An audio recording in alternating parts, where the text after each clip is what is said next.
Why your depression may feel worse in the morning. Perhaps you've just opened your eyes and you still feel exhausted. Or maybe you're laying in bed thinking about the day ahead and you can't find much to look forward to. In extreme cases, you may even wonder what's the point of getting out of the bed.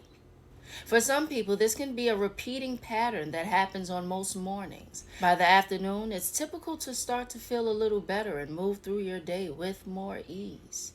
If this cycle sounds familiar, you may be living with a manageable symptom of depression known as morning depression. Why you may be waking up depressed? Morning depression is exactly what it sounds like. It's common to experience symptoms of depression early in the day and notice improvement as the day goes on.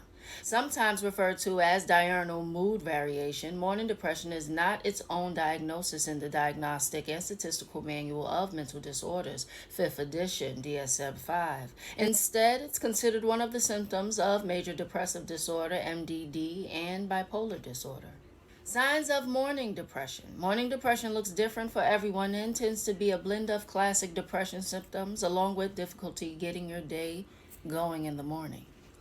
Some signs to look out for include extreme sadness or low mood, exhaustion and lethargy, feeling hopeless about the day ahead, hard time getting out of bed, heavy brain fog, irritability upon waking, sleeping more than usual, worse symptoms in the morning without a clear cause, trouble with morning routine like showering, brushing your teeth, and making coffee. Now, this is an excerpt from How to Tell If Someone May Be Anxious or Depressed on Psychology Today, medically reviewed. Anxiety and depression language commonalities. Both clinician-assessed and self-reported findings showed a number of language features common to depression and anxiety. For instance, a greater use of perceptual processes, words, examples, say, looking, body words, example, sleep, head, heart, and feel words, example, felt, pain, heart. This language pattern likely indicates a preoccupation with internal states. Here are other language commonalities between anxiety and depression and the potential meaning of these commonalities. Fewer work words, education, employment, office. This may suggest a lack of employment or perhaps greater attention given to internal states than to external events such as work and school. Increased causation language, because, why, since. This might signify a more evaluative and abstract way of processing information and a greater focus on the reasons behind emotions or events.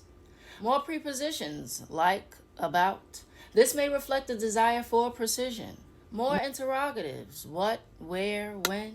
This could reflect information search and uncertainty intolerance.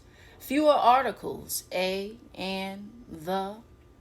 This finding may similarly indicate a lack of attention to the external world. Indeed, articles usually occur before concrete nouns, meaning nouns like chair or dog that refer to what can be detected by senses. Frequent use of common verbs, was, have, know, often paired with I usage. I was, I have, I know. This may suggest problems with self-distancing. Higher word count. This is generally associated with reporting a greater number of problems to the interviewer. Migrant this, migrant that. We knew this would happen. I mean, the people who cannot legally come to the States and have to go through the little loopholes, there's clearly not an American dream that they are all trying to attain. To be in America with the fringe benefits of just being an American. Getting little handouts to just get by. This is what some want. This is all that some wanted. Okay. Armed and dangerous teen migrant from Venezuela cries after arrest over chaotic Times Square shooting that injured tourists. A 15-year-old migrant suspected of shooting a tourist and firing at a police officer in a robbery gone wrong in Times Square was arrested on Friday, authorities said. The U.S. Marshals Joint Regional Fugitive Task Force and the NYPD tracked Venezuelan teen Jesus Alejandro Rivas Figueroa down in Yonkers less than 24 hours after Thursday's mayhem at the crossroads of the world. He was crying. When he was apprehended, he was crying. Here he is committing these adult acts. That's something you don't expect a child to do. And then when he's apprehended, he's brought out in handcuffs crying, NYPD spokesman Carlos Nieves told reporters. He will most likely be charged as a juvenile with attempted murder of a police officer, Nieves said, noting the case will then either go to criminal or family court.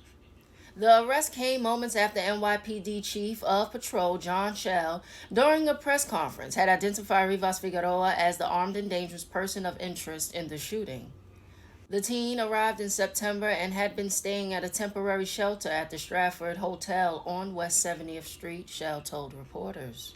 He is also a suspect in a gunpoint robbery in the Bronx from January 27th and another incident in which shots were fired at a park on 45th Street in Midtown on January 25th. Police said he's on a spree. Police said Rivas Figueroa and two other teens, all migrants who attended school together, were trying to shoplift from JD Sports, a sports fashion retail store on West 42nd Street and 7th Avenue, at around 7 p.m. when they were stopped by a security guard. You think they were behaving back in Venezuela?